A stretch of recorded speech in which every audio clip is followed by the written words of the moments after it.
NHC Warning Coordination Meteorologist Robbie Berg and NHC Storm Surge Specialist Cody Fritz, coming to you live from the last stop of the Hurricane Awareness Tour here in Sanford, Florida.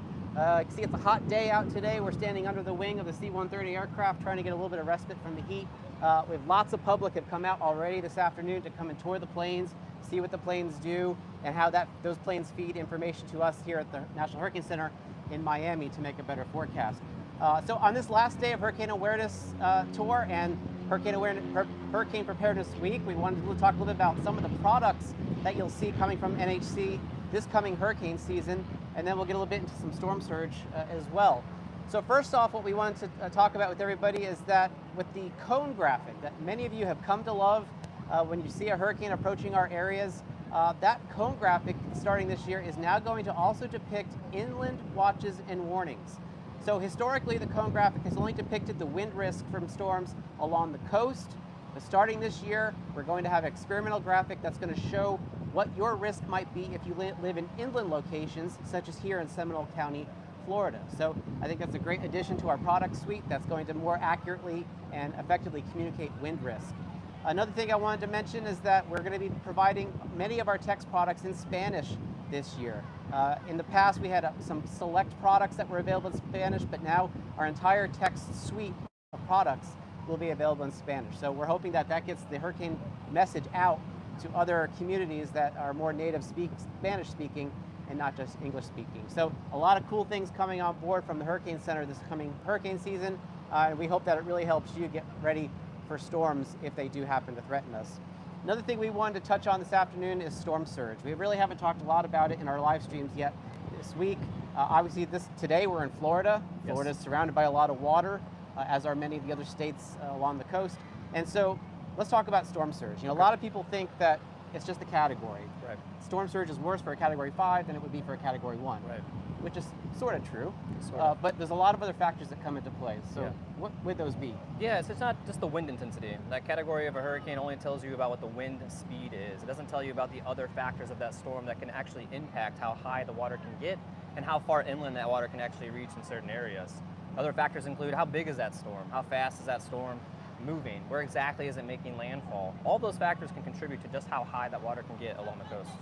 So Cody, you and the other forecasters in the storm surge unit at the Hurricane Center are looking at all of those factors when you're coming up with the storm surge forecast. So if you're in the public and you come to our website, what kind of products could people look for to understand what kind of storm surge they may get from a storm? We do. We offer a variety of projects really to highlight just that peak storm surge as well as how far inland it can extend.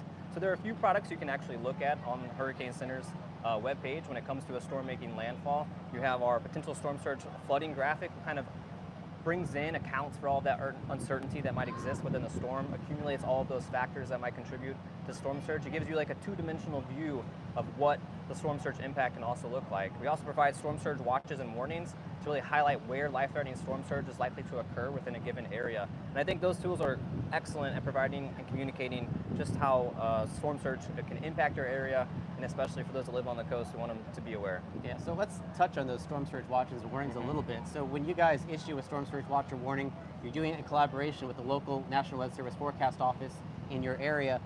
What is it you're trying to say when you put out a storm surge warning?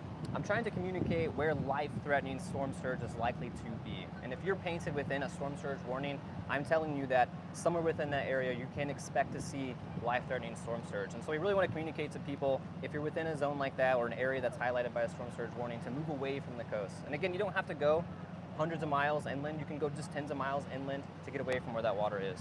And one thing that many people may not know, but you guys actually provide the data to the emergency managers in the counties to help build these evacuation zones. So when you put out a storm surge warning, a local emergency manager might say, okay, if you live in zone, let's say A or B, we want you to evacuate. So how does your data go into that process of building those evacuation zones? Oh, great question. So we don't just primarily forecast storm surge in real time. We also spend a lot of time trying to understand what the risk is for coastal communities when it comes to storm surge. So we do a lot of planning, developing, and understanding what that risk is, and then we can feed that data into these hurricane evacuation studies, working with local officials to kind of design or paint areas of risk. And so when we are communicating that there is life-threatening storm surge and they call that evacuation zone, those zones have already been predefined and planned based on the storm surge risk.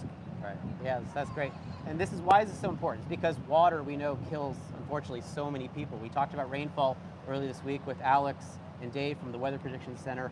And we know that whether it's storm surge, freshwater flooding, even rip currents along the beach, it could be a bright sunny day and people get trapped in a rip current from a storm that's 1,000 miles away. About 9 out of every 10 deaths that occur in tropical cyclones is from water. Exactly. So, obviously we're concerned about how strong a storm is, the category, but it's the water hazards that are really taking the most lives. So with that, we're going to be wrapping up our events this week from the Hurricane Awareness Tour. This is, again, our last stop. Hurricane Preparedness Week does run until tomorrow. Now is the time, before the hurricane season starts, to be getting ready. When a storm threatens your area, the stress level really does go up. You lose time trying to get ready for the storm, and so now is the time when it's quiet to start stocking up in supplies. Know if you live in an evacuation zone. Know if you have enough insurance in case your house does get affected by either the wind or water from the storm. So take your time now as it's quiet to get ready for the season. So with that, we're going to sign off. Thank you everybody for following us this week, watching the tour. We're glad if you did come out to the plains. Thank you for coming out, taking your time to do that as well. So with that, everyone be safe this hurricane season.